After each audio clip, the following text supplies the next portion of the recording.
Welcome to another edition of This Week in Wisconsin Prep Hockey. I am your substitute host, Bill Berg. With us tonight, Michael Drzezinski, Del Scanlon, and Bill Berg Jr. MJ Hobbit is on assignment. Let's get started this week with our games of the week. Del Scanlon covered our girls' game of the week, and why don't you tell us about that, Delmar? Thanks, Burglar. We traveled down to Sun Prairie to see the recently crowned Rock County Fury as the Badger champs, as they had completed and won their first conference championship. But they traveled to the Cap City Cougars to play a conference game, and Rock County scored early in the first period to have a 1-0 lead at the end of one period. The puck was moving up and down the ice, but one of the main players for the Fury, Maggie Henschler, actually had to spend a little bit of time in the penalty boxes. She picked up 2 early penalties in the first period, but the Fury were able to control the period and win it with a 1-0 lead. But then the second period, the Cougars tallied 4 goals, 2 even strength, a power play, and a shorthanded goal to take a 4-1 lead at the end of 2 periods. And they were holding on to that lead as they went into the third period, and the Fury cut it down to a 1-goal lead as they scored 2 goals within a minute 40 of each other to make it a 4-3 game before the Cougars put it away with a minute 10 remaining as Montana Cruz scored a power play goal and poked it through the 5-hole for a 5-3 victory for the Cougars. While it didn't really affect the standings at all, it helps the confidence for the Cougars as they get ready for the playoffs. But a very, very well played game and a big win for the Cougars as I said, a confidence builder and the first conference loss for the Fury all season long. And with that, I'll toss it back to you, Burglar. Thanks for that, Del. I was at the boys' game of the week, which really wasn't just a single game. As we like to do, our boys' game of the week was actually the Badgerland Conference Tournament. We were there for the third place game on Saturday and the championship game on Saturday.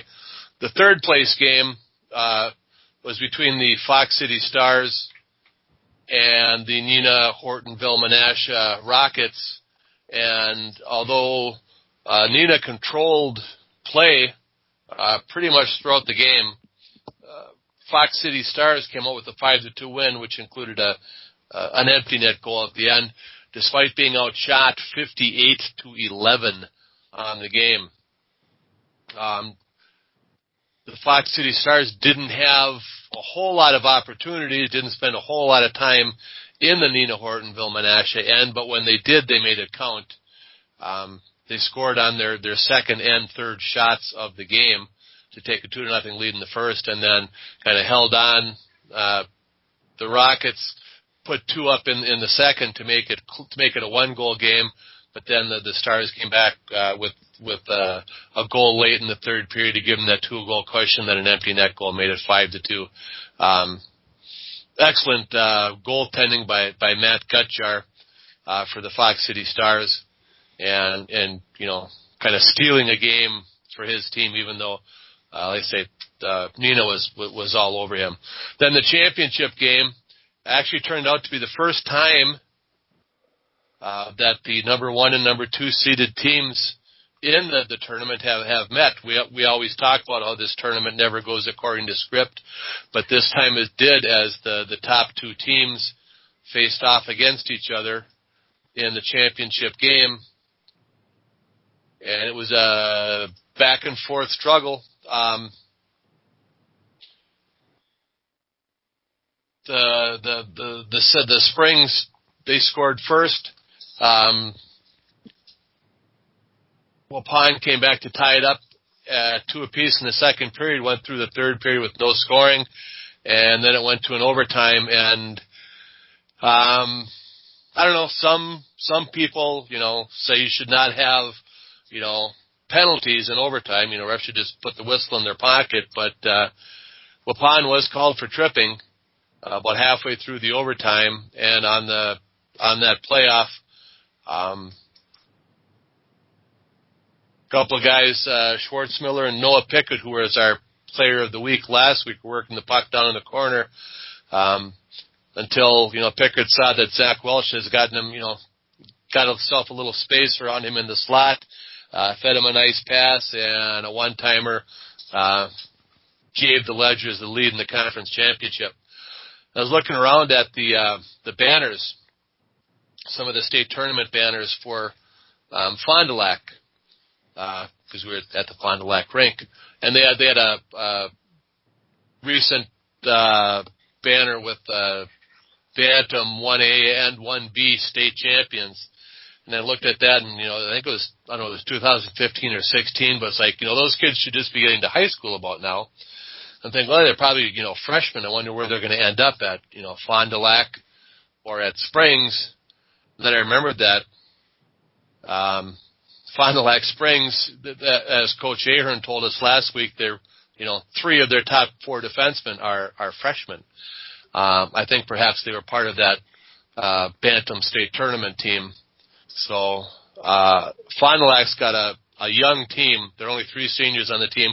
One of them is their goalie, Colin Ahern, but they've got a lot of young players on that team and some good-looking players. That Noah Pickard, who was our player of the week last week, looked good in that game. He does a lot for a freshman. He has a lot of poise for a freshman.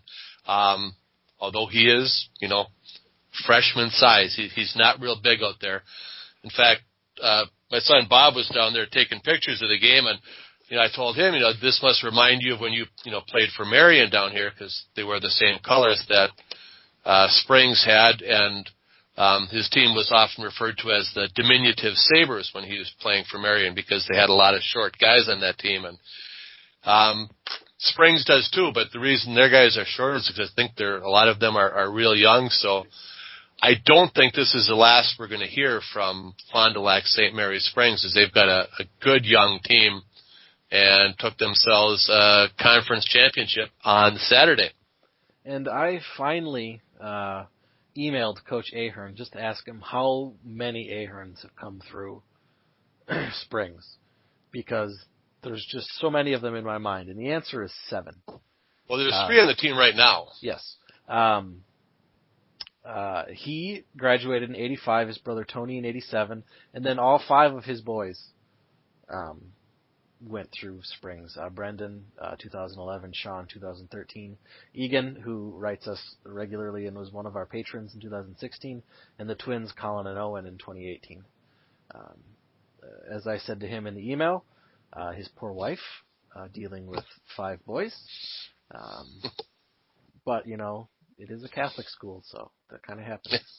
Yeah.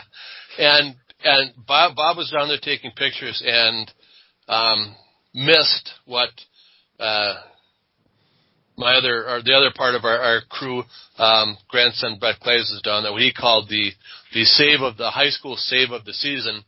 It was late in the third period when there was a shot put on Colin Ahern, and there had been some traffic, and this was a hard rebound shot, and he was somewhat off balance, and he stopped the puck, but his stick was angled, and the puck flipped up in the air over him and was, fluttering, coming down towards the net, and as he was falling backwards, he spun around, kind of, parallel to the ice, spun around, whipped the arm up, and grabbed the puck and brought it back down as he was, underneath him as he was hitting the ice.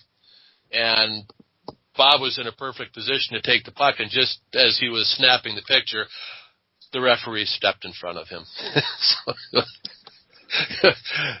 We have no picture of it. It was a beautiful save. But we had no picture of it. So great game. Good 2 games. solid tournament. Nina Hortonville, Menasha, and Springs went overtime on Friday night. So yeah, lots of action, good tournament. And they named their all-conference teams and all-academic teams, and we put pictures of that stuff. Colin Ahern was the player of the year. Buckholz, the Waupun coach, was the coach of the year. Give me his first name. Somebody? Jason. Okay, Jason Buckholz. I knew Trasher's our man with names. Probably faces, too. I don't remember names or faces. But anyway, great time. And it's a natural segue into our Radisson Madison Player of the Week. Isn't it, Trasher? Sure. So you want me to give you 2 more names? Is that it? Why not? I'll do my best. But before I do that, like to say that the preseason prediction of Fondy Springs maybe starting outside of the top 10 and possibly moving up might be coming true. We'll have to see later on in the top 10 if that performance in the tournament moved them up in the rankings. But for now, we have the Radisson Madison Players of the Week. The Radisson in Madison on Grand Canyon Drive or Avenue is Madison's premier West Side hotel. On the boys' side, the aforementioned Max Gutjahr, junior goalie for Fox Cities in 3 games in the Badgerland tourney. Max stopped 29 of 30 in a 5-1 win over Appleton United on Tuesday. On Friday night, he stopped 38 and let in 3 in a 3-0 loss to Waupun. And on Saturday, as Bergler had said, saw a lot of rubber, stopped 56 of 58 shots. That's a great performance in a 5-2 win over Nina Hortonville, Menasha. And in doing so, the Stars took 3rd place in that tourney. So Max Gutjahr is our Player of the Week on the boys' side. Also nominated is Colin Ahern of St. Mary's Springs. On the girls' side, also from the Fox City Stars, but this time on the girls' side, junior forward Lauren Hull. In 2 games, Lauren on Thursday scored 2 goals and 4 assists in an 8-1 win over Bay Area, and on Saturday, 3 goals and 1 assist in a 7-5 win over the Warbirds Beaver Dam Co-op. So she had 5 goals and 5 assists, accounted for 10 of the 15 goals that the Stars scored, and that was in the Eastern Shores tournament in which they took 1st place. So a great performance by Lauren Hull as she earned Player of the Week status. Also nominated, Chloe Spores, Black River Falls, and Mary Kramer from Arrowhead. So there you have the Radisson Madison Players of the Week, Madison's premier West Side hotel. And with that, I will toss it over to Junior, and he's going to give you the top 10. Junior? All right. Surprising nobody. Number 1 for the boys is still Hudson. 2nd place is University School. 3rd is Eau Claire Memorial. Wausau West and Stevens Point are 4th and 5th. Superior is 6th. Waukesha is 7th. Fond du Lac Springs jumps in at 8th. Nina Hortonville Menasha drops down to 9th. I want to say they were 5th last week. Notre Dame Academy is 10th. Honorable mention for the boys are DC Everest, New Richmond, Northland Pines, Verona, and Waupun. For the girls, Hudson is number 1. Eau Claire area is 2nd. St. Croix Valley and Central Wisconsin are 3rd and 4th. Rock County and USM are 5th and 6th. Wisconsin Valley Union is 7th. The Cap City Cougars are 8th. Black River Falls is 9th. The Warbird Beaver Dam Co-op is 10th. And honorable mention are Bay Area and Fox Cities. As I like to say, if you really want to say they were 5th last week, you can go ahead and say that. Well, I didn't look it up. You'd be wrong, but you can say it. I didn't want to look it up. What were they? They were 6. They were 6. So they dropped from 6 to 9. That's still a precipitous decline. But they did. It is. They did lose 2 games last week. That'll do it. One of them was in overtime, and the other one they outshot their opponent. What was it? 51-11. 58-11. Yeah. So, it's a tough way to lose 2 games, but yeah, they lost 2 games, so they dropped a little bit. In the power rankings, they were still ahead In the power rankings, yeah, they were still ahead of Fond du Lac Springs, but in my voting anyway, I had to put Springs ahead of them because they just beat them on Friday night. So the power rankings and our rankings are actually quite close, except for our coaches poll seems to like Wausau West and Superior a little more than the power rankings do. And Verona, the power rankings like Verona a lot more than the poll does. Yes. Because Verona, I don't think, early in the season they were, but recently I don't think they've cracked the actual top 10. They've been honorable mention every week, but they're 5th in the power rankings. So, make of that what you will. Yeah, and even while we didn't get a new one from for the stack rankings, we didn't get a new one of those today, but Verona was 8th in that last week too. So yeah, the computers like Verona more than the people do. It's that northern Wisconsin bias. Well, just think in another week, all these polls will be moot anyways, considering the playoffs will be underway. That is true. That is true. Which gets us to this week's games of the week. And doesn't say who's supposed to read that. Let's go with Dell. I haven't heard from Dell in a while. The host reads the games of the week. Does he? He does. Does MJ usually do that? And yes, and MJ is always so on top of it that I don't have to put his name in the notes. Oh, okay. On the girls' game of the week, that'll be on Saturday. That'll be the Warbird Beaver Dam Co-op at the Central Wisconsin Storm, 3 p.m. at the Greenheck Fieldhouse. I'll be there to cover that one. On Friday, Dell is going to head down to Nagawaki, I believe. Nagawaki rink to see Homestead play Waukesha. Those are our upcoming games of the week. The Warbird Beaver Dam Co-op at Central Wisconsin Storm on Saturday, and Homestead at Waukesha on Friday for the boys. And everything on my computer is blinking. I hope that's not a bad sign. Anyway, get to our final thoughts now. With the playoffs looming, the brackets have been set. Some of them are even posted on our website. Technical delays there. That means the state tournament is coming up, and we'd like to go down and cover the state tournament again. To do so, we'd, appreciate it if you could help us cover our expenses down at the state tournament. Hotel, suite rental, broadcast rights to the WIAA, and all the other good stuff, internet connection down there that we have to pay. We generally seek donations to help us cover that cost, so we can just relax and, report on the games as we like to do. So if you could help us out, there's a donation button on our homepage. And with that, anybody else have any final thoughts?